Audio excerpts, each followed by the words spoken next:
Good evening, everybody. I hope that you're all doing fantastic in this credentialing program.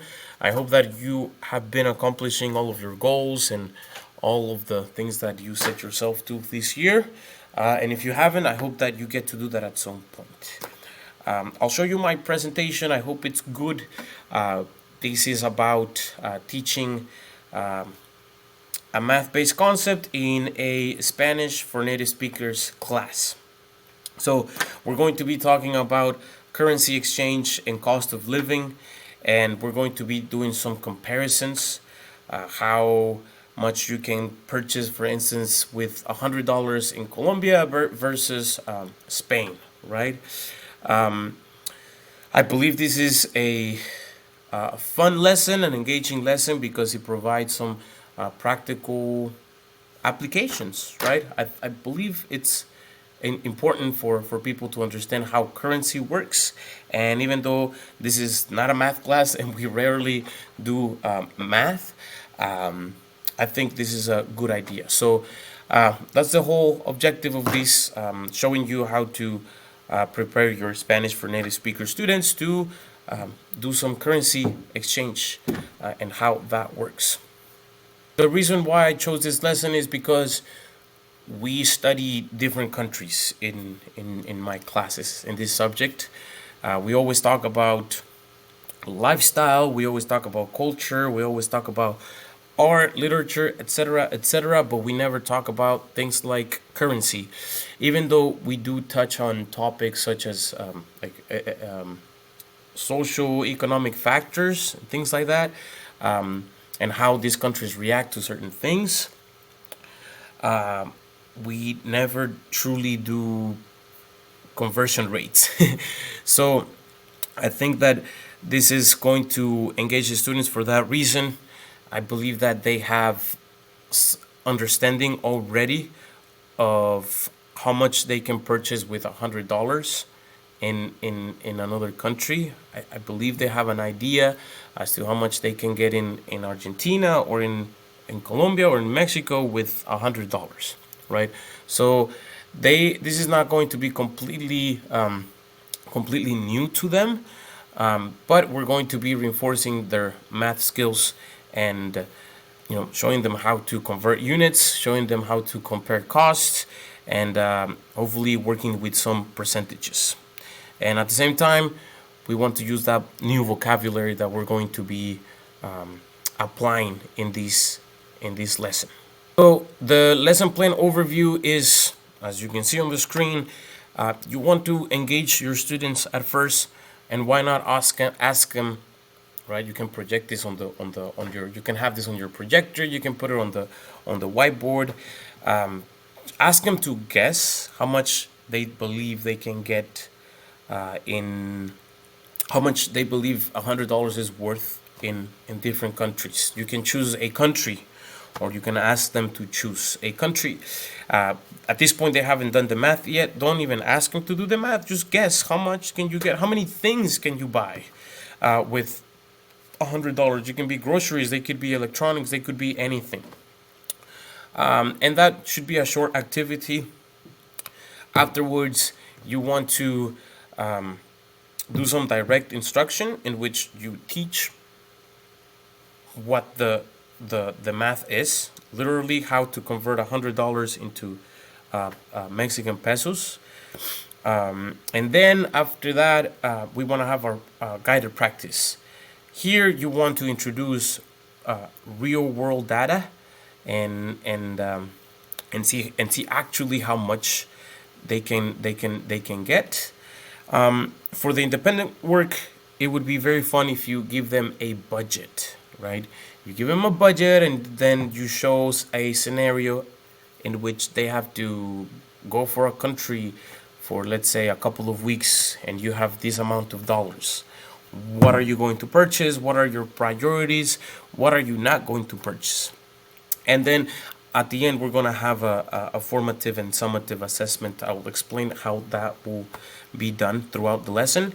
One point that I have to make, one point that I have to say is that In my classes, students are required to be fluent in Spanish, and if I have ELs, and I do have English learners in my classes, they don't really struggle with the content and with understanding the content, but they do benefit in my classes. In, for instance, with vocabulary, we work with a ton of vocabulary in this subject. Every time we read a story, every time there is a new topic, every time there's a new unit, we introduce new vocabulary. And when I do, I I use cognates a lot if I can, as much as I can in English, because also my other students benefit from that as well. And even synonyms in English. So I have them often if they need to write sentences to show that they understand a word. That's what I do. So just want to make that point because it's kind of a challenge to be explicit in my help for ELs. If I was in a history class or a biology class, definitely there's a lot more that you can do for an EL when it comes to content understanding. But in my classes, it's a little different. Just want to make sure I make that point clear. Okay, so let's talk about the first part of the lesson, the hook, engaging students. I always like to start with a question that is easy to answer, a question that they will not resist, that they can work with. For instance, in this case, if you had $100, how much would you have in blank country? You could ask him, how much would you have in Mexico? How much would you have in Spain? How much would you have in Argentina? And have them guess. So guessing is something that is super easy to do. Remind them it's okay to be wrong. And don't ask them to look up exchange rates yet, because some of them will probably do that.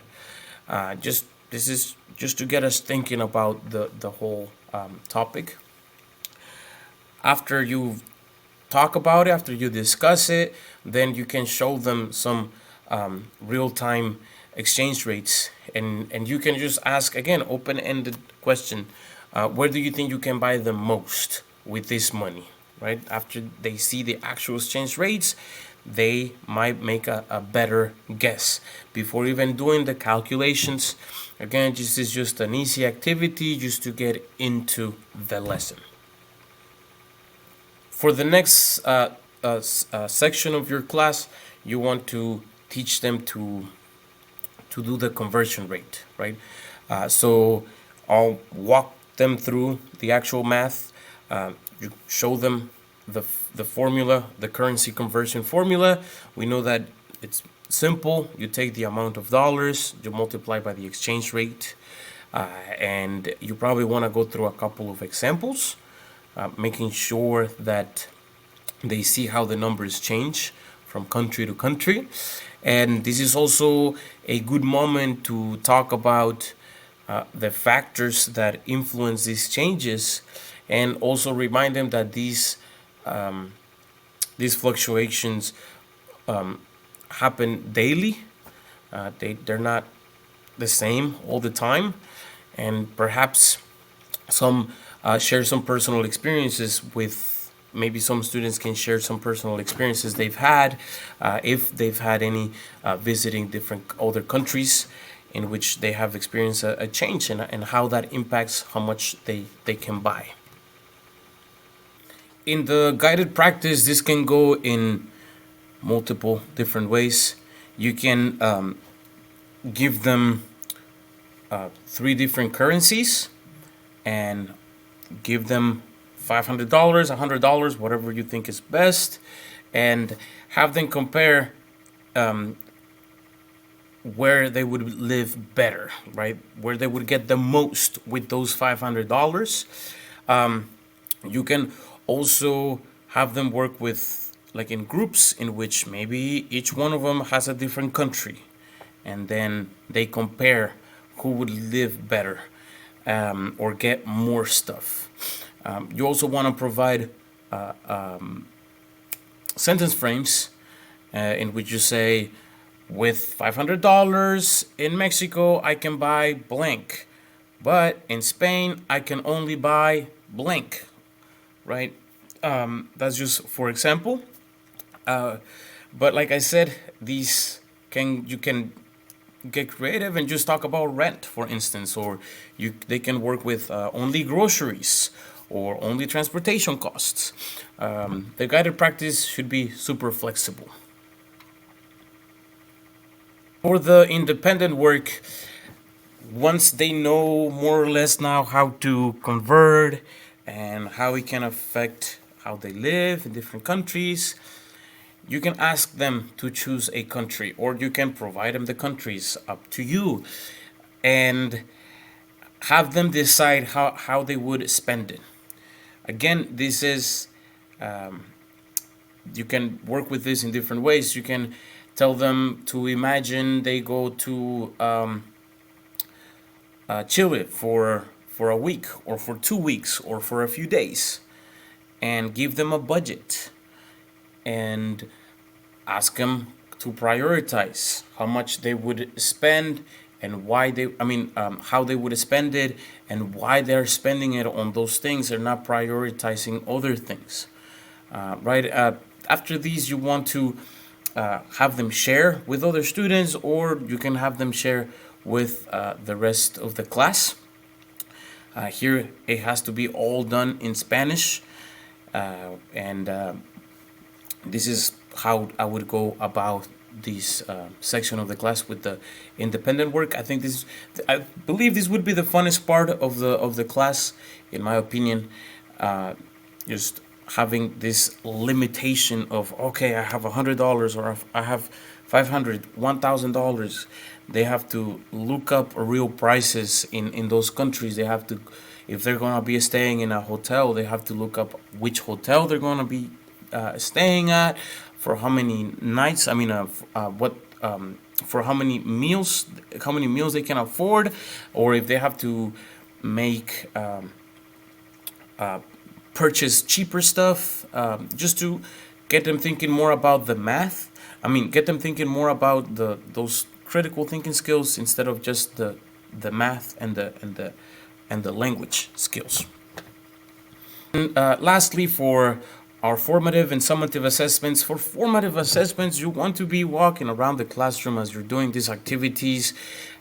You want to have them compare their budgets with other classmates, right? And make sure you're asking questions using the vocabulary that you have provided.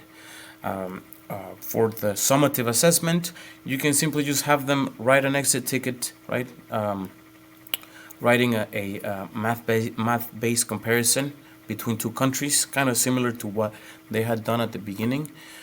This lesson is not meant to be extremely difficult. This is just to get a little bit of math into our Spanish for native speakers class. But yes, this is how I would do those two formative and summative assessments. So in conclusion, in this lesson, you want to be as practical and as structured and as engaging as possible. I think the topic allows you to do that as well. It has relevant math involved. That is math that is practical as well. Like I said, some of these students have probably been already in a different country in which they had to deal with exchange rate. You also want to use visuals. You want to make sure that you're using sentence frames, and please use the real world data just to make it more practical, right? Students will appreciate if you're using real conversion rates. The discussion must be in Spanish. Like I said, this class is for native speakers, and so we always encourage that, even though I do use a lot of cognates and synonyms in English just to make the connection in both languages. And as you're doing this lesson, you can assess in multiple ways, right? We want to be listening, that they are talking about this topic, that they are using the vocabulary. You're observing how engaged they are. If they're not very engaged, right, what are the things that you can do to change it? And check their written work as well, obviously, and their math. Hopefully, they can do the equations as well. But that's all for me, and thank you.